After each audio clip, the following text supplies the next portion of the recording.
అధ్యక్షుడు Donald Trump ఉపాధ్యక్షుడు JD వాన్స్లతో ఇటీవలే ఉక్రెయిన్ దేశాధ్యక్షుడు జెలెన్స్కీ భేటీ అయ్యారు. ఈ క్రమంలోనే వీరి మధ్య గొడవ జరగ్గా మధ్యలోనే వచ్చేశారు. దీనిపై యుఎస్ నాయకులు సాయం చేసిన దేశానికి కృతజ్ఞతలు చెప్పకుండా అవమానించి వెళ్లారంటూ మీడియా ఎదుటే చెప్పుకొచ్చారు. తాజాగా దీనిపై జెలెన్స్కీ స్పందించారు.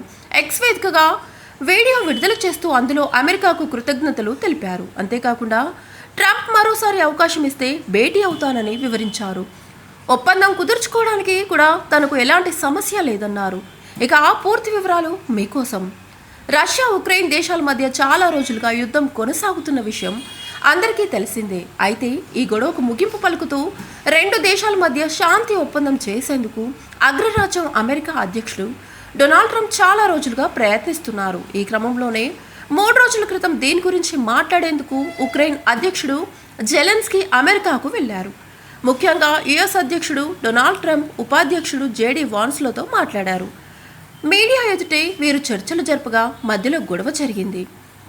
ముఖ్యంగా జెలెన్స్కీ మాట్లాడుతూ తమపై రష్యా ఏదైనా దురాక్రమణకు పాల్పడితే రక్షణ కల్పించాలంటూ అమెరికా నాయకులపై ఒత్తిడి చేశారు. దీంతో ట్రంప్కు జేడీ వాన్లకు విపరీతమైన కోపం రాగా సాయం అందించిన దేశానికి కృతజ్ఞతలు చెప్పకుండా అవమానిస్తున్నారంటూ వ్యాఖ్యానించారు. ఇలా వీరి మధ్య వాగ్వాదం చెలరేగగా జెలెన్స్కీ మధ్యలోనే బయటకు వచ్చేశారు. చర్చలు పూర్తి కాకుండానే ఖనిజాల ఒప్పందంపై సంతకం కూడా చేయకుండానే ఉక్రెయిన్ వెళ్లిపోయారు.